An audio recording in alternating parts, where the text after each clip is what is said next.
Marilah kita mulai lagi segmen yang kedua, penajaman visi dan misi. Kita persilakan lebih dahulu Bapak Hatta Rajasa. Mohon Bapak untuk lebih mempertajam lagi bagaimana Bapak dapat mewujudkan pendidikan inklusif, berkeadilan dan berkelanjutan sedini dan sejauh mungkin, mengingat kondisi anggaran kita saat ini yang terbatas, serta bagaimana pula Bapak dapat meningkatkan produktivitas, menumbuhkan pusat-pusat inovasi dengan kondisi tidak hanya keterbatasan anggaran, tetapi juga keterbatasan kualitas sumber daya manusia. Mohon untuk dijawab dalam waktu 3 menit.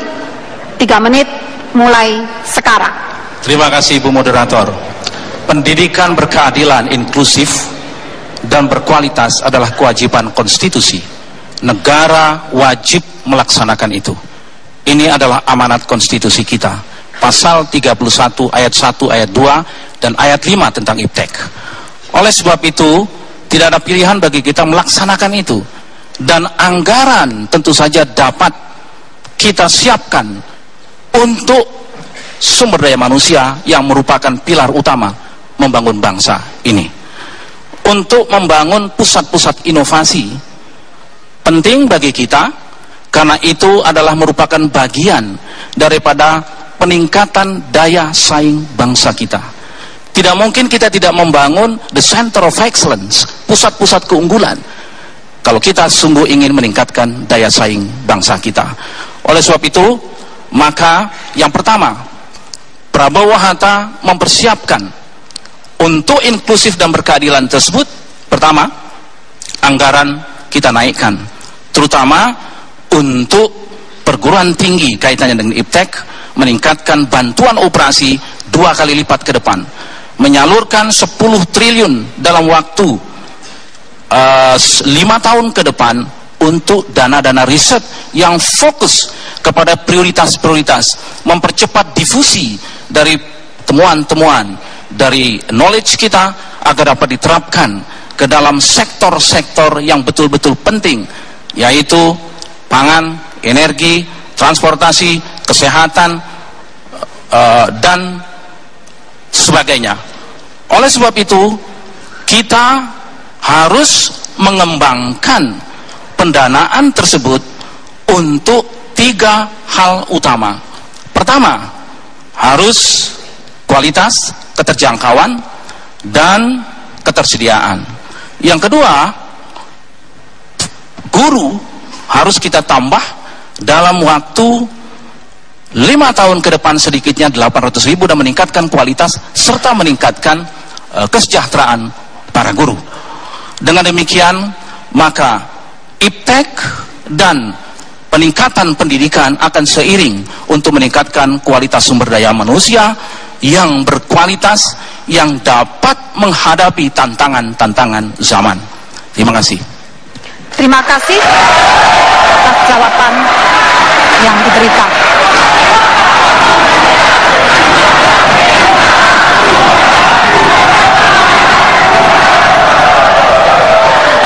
Berikutnya kepada Bapak Yusuf Kalla.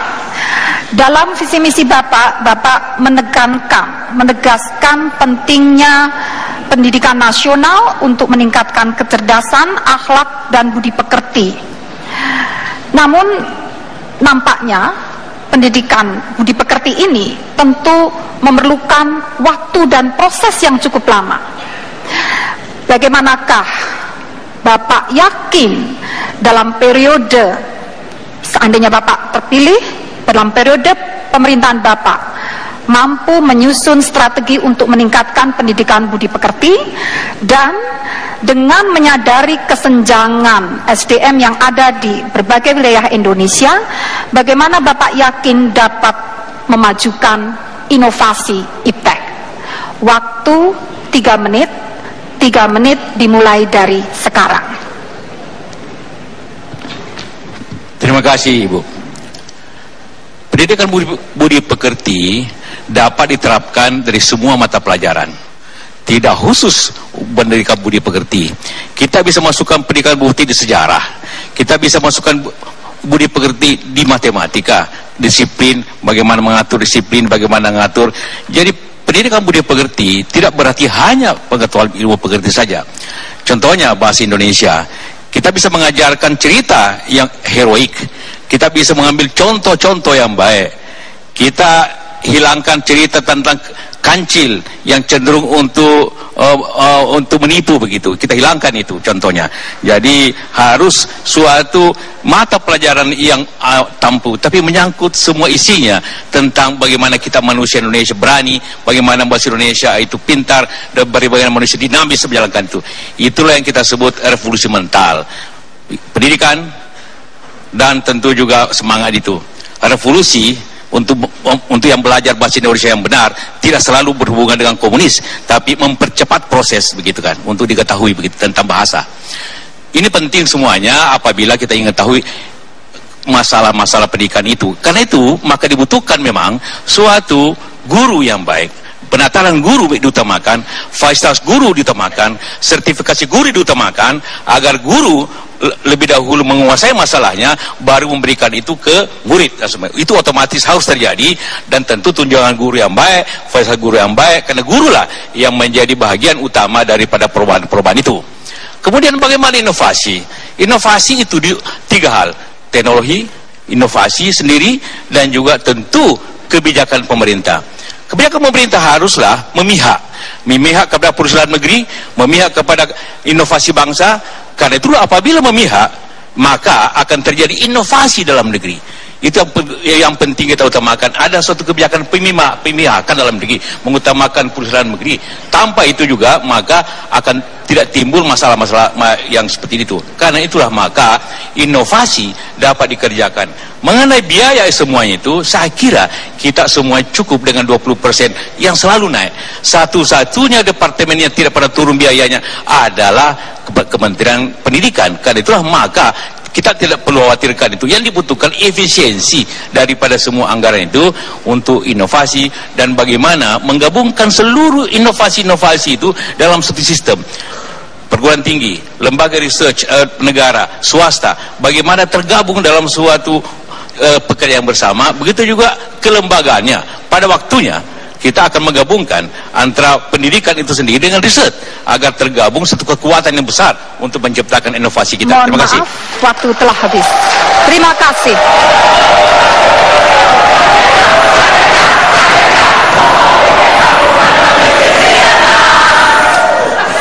Hadirin sekalian, telah kita ikuti bersama pendalaman visi dan misi. Untuk berikutnya, kita akan melanjutkan pada segmen ketiga, yaitu pertanyaan dari moderator. Namun sebelumnya, kita ikuti jeda berikut.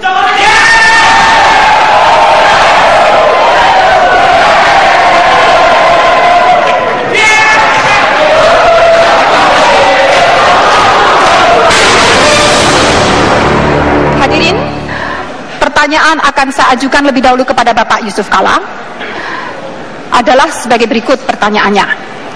Menyadari adanya kesenjangan yang lebar dalam kualitas sumber daya manusia dan penyebarannya di berbagai daerah di Indonesia, serta daya saing SDM yang relatif masih rendah di pasar global, maka bagaimanakah kebijakan Bapak untuk mengatasi hal tersebut? Di sisi lain, sebagian dari SDM kita yang unggul justru memilih berkarya di luar negeri. Maka bagaimanakah pula upaya yang akan Bapak lakukan untuk mencegah mengalirnya SDM berkualitas ini? Waktu kita berikan 3 menit. 3 menit mulai sekarang. Terima kasih Ibu Moderator. Seperti kita pahami bahwa SDM yang tingkatannya berbeda tentu diakibatkan oleh pendidikan yang berbeda, baik jumlah dan mutunya.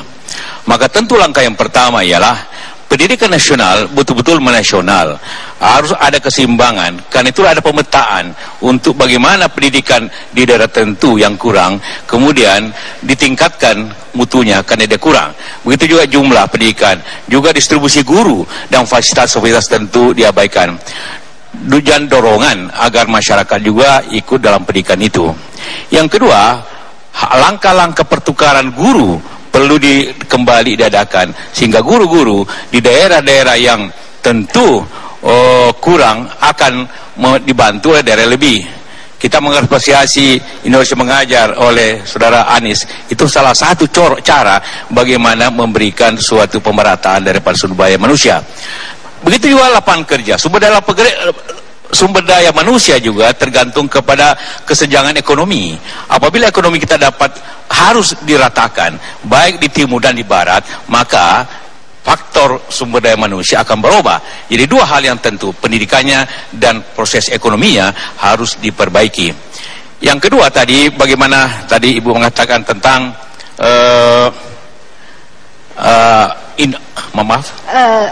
ada sumber daya manusia kita yang berkualitas mengalir ke. Ya, memang dewasa ini ada kecenderungan sumber daya kita ke luar negeri bukan hanya yang kurang skill tapi juga yang skill. Ahli-ahli perminyakan kita banyak di Qatar, ahli-ahli akuntan kita ada di Singapura, di Hong Kong dan sebagainya. Itu ada positif, tentu ada negatifnya juga. Positifnya ialah mereka menghasilkan devisa yang cukup untuk dalam negeri.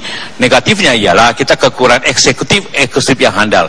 Solusinya ialah eksekutif yang baik itu mendapat remunerasi atau gaji sesuai dengan skala profesinya, bukan hanya dengan skala nasional, tapi skala profesinya. Dia dihargai sesuai profesinya. Katakanlah ahli perminyakan, kalau dia mendapat di Qatar atau di manapun jumlah tertentu, maka dalam negeri tentu tidak perlu sama, tapi suatu hal yang menyenangkan mereka untuk bekerja dalam negeri sehingga dia berbakti ke pendidikan nasionalnya. Tetapi kita juga tidak menghalangi mereka kerja luar negeri setidak-tidaknya mendapat pengalaman yang akan dibawa ke dalam negeri. Ada suatu jalan keluar yang sama, tetapi seperti itu mereka harus dihargai, para profesional itu sesuai profesinya, bukan hanya sesuai pangkatnya, tapi sesuai profesinya sehingga mendapat penghargaan yang cukup dan mereka mau kerja kembali dalam negeri. Terima kasih. Terima kasih, waktu masih 2 detik.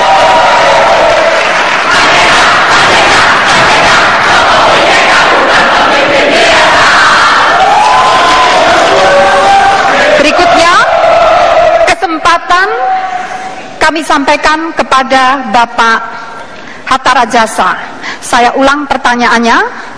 Menyadari adanya kesenjangan yang lebar dalam kualitas sumber daya manusia dan penyebarannya di berbagai daerah di Indonesia, serta daya saing SDM kita yang relatif masih rendah di pasar global, maka bagaimanakah kebijakan Bapak untuk mengatasi hal tersebut? Sementara itu di sisi lain, sebagian dari SDM kita yang unggul memilih berkarya di luar negeri. Bagaimanakah upaya yang akan Bapak lakukan untuk mencegah hal tersebut? Waktu 3 menit mulai sekarang. Terima kasih Ibu Moderator. Dari 125 juta angkatan kerja kita, memang 46% masih tamatan SD. Oleh sebab itu, struktur tenaga kerja seperti ini tidak ideal. Mengapa? Karena hanya 8% lulusan perguruan tinggi yang masuk ke pasar kerja. Kita harus meningkatkan APK perguruan tinggi dalam sampai 2019 setidaknya 40%. Sehingga aliran masuk adalah mereka yang skill dan memiliki knowledge. Persoalannya bagaimana yang 46% yang sudah ada di pasar agar mereka produktivitinya meningkat. Jangka pendek tidak ada lain kecuali meningkatkan balai-balai latihan dengan meminta kepada seluruh daerah-daerah otonomi untuk merevitalisasi dengan bantuan pemerintah pusat, merevitalisasi balai-balai latihan agar kesenjangan mereka dapat kita atasi dengan meningkatkan skill. Karena ini sangat penting. Jangka panjang tidak ada lain adalah pendidikan. Pendidikan ini menjadi kata kunci untuk mengurangi kesenjangan. Yang kedua, yang paling penting adalah menumbuhkan pusat-pusat pertumbuhan baru. Tidak boleh pertumbuhan hanya terjadi di Pulau Jawa. Oleh sebab itu kami mengembangkan ketika saya Menko Perekonomian, Master Plan Percepatan Perluasan dan Perluasan Pembangunan Ekonomi Indonesia dengan mengembangkan sumber-sumber pertumbuhan baru berbasiskan pada kekayaan lokal. Dengan demikian maka dibarengi dengan pusat-pusat keunggulan, the center of excellence, maka putra-putra daerah di tempat tersebut akan masuk ke dalam pusat pertumbuhan tersebut, bekerja sambil mereka juga menikmati pendidikan kejuruan yang disesuaikan dengan keunggulan daerah masing-masing. Terhadap adanya tenaga kerja kita yang di luar, ada dua pendekatan. Yang pertama, kita bisa melihat dari satu sisi, yaitu strategi pembangunan kita yang membuat mereka tidak mendapatkan kesempatan di sini. Contoh yang paling konkret, apabila kita mengedepankan menjual bahan mentah saja, maka para engineer dan skill tidak akan bisa bekerja. Dengan mengembangkan value added industry, maka mereka akan tertarik pulang ke Indonesia. Strategi ini harus kita jalankan. Yang kedua adalah, bisa saja kita dalam waktu yang sementara, ini adalah pendekatan India, mereka mengembangkan karirnya di luar, akan tetapi membuka market, membuka pasar, mengakseskan ke Indonesia, dan pada saat yang tepat mereka akan pulang karena pembangunan ekonomi kita terus meningkat. Terima kasih. Terima kasih.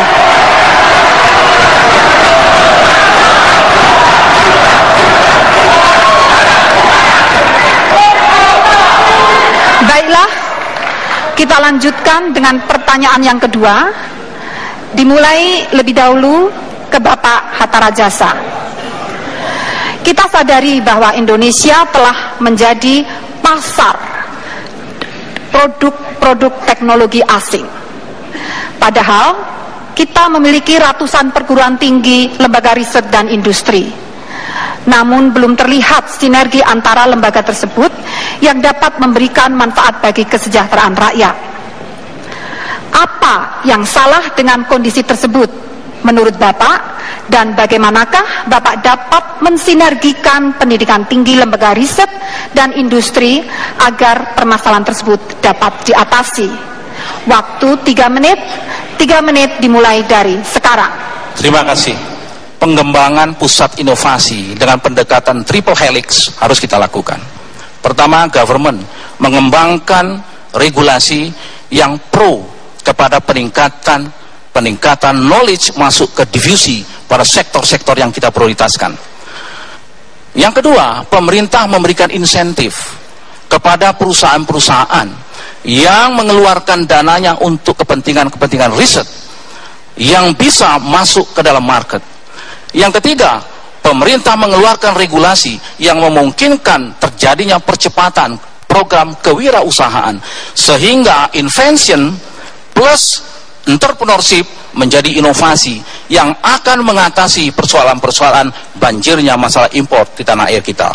Khusus masalah banjirnya import, maka pemerintah menurut saya harus, dan Prabowo Hatta betul-betul apabila diberikan mandat oleh rakyat, maka kita sungguh ingin mengedepankan seluruh sumber daya alam kita harus kita kelola based on value added. Tidak bisa lagi kita kembangkan pembangunan ekonomi yang tidak berbasis kepada knowledge. Oleh sebab itulah, maka pendekatan-pendekatan industri untuk mengurangi ketergantungan import, terutama yang bahan baku dan bahan penolong, yang 78% dari import kita adalah bahan baku dan bahan penolong, harus kita atasi dengan inovasi, dengan triple helix, adanya kerjasama antara lembaga-lembaga riset, perguruan-perguruan tinggi, dunia-dunia usaha, dan pemerintah. Inilah yang kita kembangkan di dalam sistem inovasi nasional kita. Kita harus fokus, konsentrasi. Yang kedua, mau tidak mau, anggaran riset yang hanya 0,1% dari GDP kita harus kita tingkatkan. Kami berkomitmen untuk menambah setidaknya 10 triliun untuk bagaimana mempercepat difusi knowledge masuk ke market di sektor-sektor yang kita unggulkan. pangan, energi, transportasi, kesehatan, material untuk masa depan, dan pertahanan. Oleh sebab itu, dalam konteks ini, dana tersebut bisa juga diambil dari swasta, di mana spendingnya bisa kita masukkan dalam tax deductible, dan ini sudah ada di dalam undang-undang Sisna Siptek kita. Terima kasih. Waktu masih 11 detik. Bapak akan menambahkan? Waktu masih 7 detik. Masih 5 detik. Masih tersisa waktu. Baik, terima kasih. Tadi waktunya masih tersisa cukup lama. Terima kasih. Berikutnya pertanyaan yang sama ditujukan kepada Bapak Yusuf Kalla. Akan saya ulang lebih dahulu pertanyaannya. Kita sadari bahwa Indonesia telah menjadi pasar produk-produk teknologi asing. Padahal kita memiliki ratusan perguruan tinggi, lembaga riset dan industri. Namun belum terlihat sinergi antar lembaga tersebut yang dapat memberikan manfaat bagi kesejahteraan rakyat. Menurut Bapak, apa yang salah terhadap kondisi tersebut? Serta bagaimanakah Bapak dapat mensinergikan pendidikan tinggi, lembaga riset dan industri agar teknologi strategis kita dapat berkembang dalam dan mengatasi permasalahan tersebut? Waktu 3 menit mulai sekarang. Terima kasih, Ibu. Memang teknologi berjalan cepat, perkembangannya sangat cepat. IT contohnya berkembang 100% setiap 18 bulan. Jadi memang apabila kita tidak ikuti dengan benar, kita akan menjadi konsumen daripada teknologi itu. Tentu beberapa cara yang dapat ditempuh. Pertama adalah kewajiban perusahaan asing itu transfer teknologi apabila Indonesia melaksanakan proyek-proyek itu. Contohnya apabila mereka ingin masuk ke Indonesia, seperti industri mobil, elektronik dan sebagainya, mereka harus transfer teknologi kepada partner-partner Indonesianya sehingga akan terjalin seperti itu. Yang kedua adalah harus ada non-tarif barrier untuk suatu teknologi yang tidak mau kepada transfer teknologi itu. Berikutnya adalah bagaimana tadi dikatakan research center kita yang terdiri daripada perguruan tinggi, lembaga riset nasional atau para industriawan. Bagaimana kerjasama ini? Kerjasama ini memang harus saling mengikat, bahwa perguruan tinggi yang begitu banyak harus ada fokusnya. Katakanlah UI fokusnya apa, Gadjah Mada fokusnya apa, ITB fokusnya apa, sehingga mereka dapat memfokuskan risetnya sehingga dapat mempunyai suatu nilai yang besar, kemudian bekerja sama dengan industri untuk dikembangkan itu. Itu merupakan pola yang dipakai di Jepang, sehingga riset-riset perusahaan di Jepang itu lebih banyak di industri. Kemudian dibagi kita untuk kepentingan nasional, lembaga riset nasional seperti BPPN, LIPI. Apabila kita berbicara riset tentang pangan, riset tentang energi, haruslah lembaga riset pemerintah yang bersama, kemudian LMPIA swasta bergabung dengan ini, kemudian dibuat lembaga. Itulah sebenarnya tugas daripada Kementerian Riset untuk mengkoordinir itu. Nah, dengan cara koordinasi itu semuanya mendapat bagian, dengan catatan bahwa setiap mendapat inovasi, katakanlah paten, maka perguruan tinggi harus mendapat share yang besar sehingga perguruan tinggi mendapat insentif. Di lain pihak, saya setuju perusahaan yang ikut dalam riset itu mendapat tax deduction. Tax deduction itu penting agar dia mendapat bahagian juga daripada ongkos yang dikeluarkan itu menjadi bahagian bebas pajak, sehingga dua-duanya mendapat insentif. Perguruan tinggi mendapat insentif, dapat share, kemudian perusahaan mendapat tax deduction juga insentif, sehingga apabila itu terjadi dapat mengembangkan teknologi itu di dalam negeri. Dan kemudian kebijakan pemerintah sekali lagi untuk mengutamakan pembelian atau kebijakan kita semua untuk memihak kepada perusahaan dalam negeri. Hanya itulah cara untuk mengemukakan riset dalam negeri seperti itu sehingga ekonomi kita berjalan dengan kreatif. Terima kasih.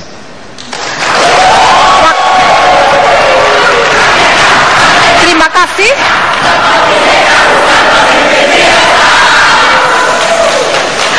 Terima kasih. Hadirin sekalian, telah kita ikuti bersama jawaban dari para calon wakil presiden. Nah, untuk selanjutnya kita akan menginjak pada segmen yang keempat, Namun sebelumnya kita ikuti jeda berikut. Terima kasih.